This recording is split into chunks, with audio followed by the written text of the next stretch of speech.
Estadísticamente, cada año mueren más personas por enfermedad cardiovascular que por cualquier otra causa, siendo el síndrome coronario agudo una de las principales causas de morbimortalidad, lo que lo traduce a su vez en toda una emergencia médica que debemos conocer.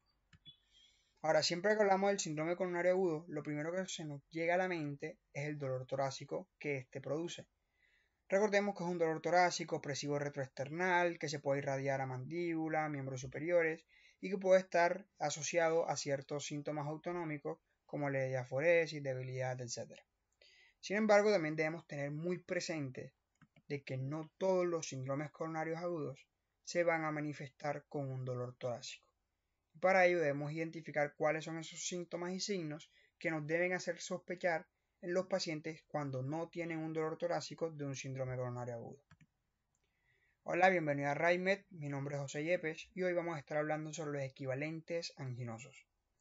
Aproximadamente el 33% de los síndromes coronarios agudos tendrán una presentación atípica, entendiendo como presentación atípica la ausencia de dolor torácico. Y cada vez que estemos sospechando de un infarto o un miocardio y no tengamos este dolor torácico, debemos apoyarnos de los equivalentes anginosos, que no son más que manifestaciones clínicas distintas al dolor torácico que deben hacernos sospechar de un síndrome coronario agudo. Estas manifestaciones son la disnea, siendo la manifestación más frecuente, náuseas, vómito o inclusive se han reportado infartos que han debutado con diarrea en algunos pacientes, diaforesis, debilidad o incluso el dolor epigástrico. Para recordarlo pueden hacer la mnemotecnia que son 4 Ds, la D de disnea, de diaforesis, de debilidad y de dolor epigástrico, y la N para acordarse de náuseas y pues ya ahí con lo demás sacan vómitos y diarrea. Ahora, ¿en qué pacientes debo sospechar de esta presentación atípica? Porque no significa que a mí cualquier paciente que me llegue con náuseas y con vómitos o con disnea, yo deba pensar en un infarto, ¿cierto? Hay unos grupos bien estandarizados en los cuales debo sospecharlo. Por ejemplo, en mujeres, es el primer grupo. Se ha identificado de que las mujeres, más exactamente la ruptura de la placa aterosclerótica de estas cuando se infartan, es regularmente parcial, es decir, no es una ruptura total de la placa, lo cual va a hacer de que la trombosis no sea tan severa y que a su vez las manifestaciones no sean tan discientes. Caso contrario con los hombres, donde sí se presenta una ruptura de la placa, en la mayoría de los casos completa, que hace que los síntomas sean mucho más discientes. Los ancianos es el segundo grupo. Seguramente son pacientes que tienen muchas enfermedades, que reciben múltiples medicamentos, que tengan algún compromiso cognitivo e inclusive físico. Todas estas son variables muy importantes que van a reducir la probabilidad de que podamos identificar un dolor torácico típico o un infarto en estos pacientes. En los pacientes diabéticos, sobre todo diabéticos de larga data, más de 10 años con la diabetes, ya que se desarrolla lo que conocemos como neuropatía diabética, que no es más que un compromiso sensorial en el cual el paciente pueda que no sienta ese dolor torácico. Antecedentes de falla cardíaca, siendo quizás uno de los grupos más importantes que debemos tener, ya que la falla cardíaca es un predictor bastante puntual para la presentación atípica del síndrome coronario agudo.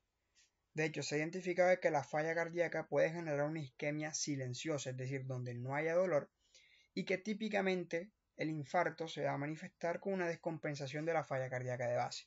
El paciente puede tener disnea, edema pulmonar, etc.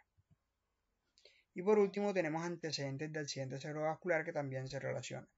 Hay otras manifestaciones u otros grupos que también se han estudiado, como pacientes con dislipidemias, pacientes fumadores, alcohólicos y demás, que si bien se sabe que sí pueden hacer o perpetuar que se desarrolle una presentación atípica, no es tan frecuente como en este grupo de pacientes, ¿vale? Entonces siempre tener en cuenta esto. Y de hecho, cuando tengamos 3 o más de las siguientes características, aumenta la probabilidad de tener un infarto o un miocardio sin dolor torácico típico al 50%. Por colocar un ejemplo, yo tengo a doña Gloria, una mujer de 70 años, que es diabética. Simplemente por tener esas 3 características, si doña Gloria por alguna razón se llega a infartar, existe el 50% de probabilidad de que se manifieste con una presentación atípica.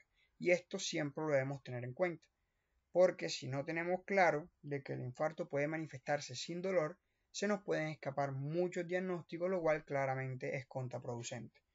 Ahora, una vez que identifiquemos estas manifestaciones en un paciente con sospecha de síndrome coronario agudo, debemos seguir el mismo algoritmo que ya conocemos: solicitar el electrocardiograma, troponinas y realizar el abordaje de acuerdo a los hallazgos que nosotros encontremos en cada paciente. Con esto hemos terminado el video de hoy, espero que te haya gustado. Si es así, considera suscribirte al canal y activar la campana de notificaciones para que estés atento a todo nuestro contenido.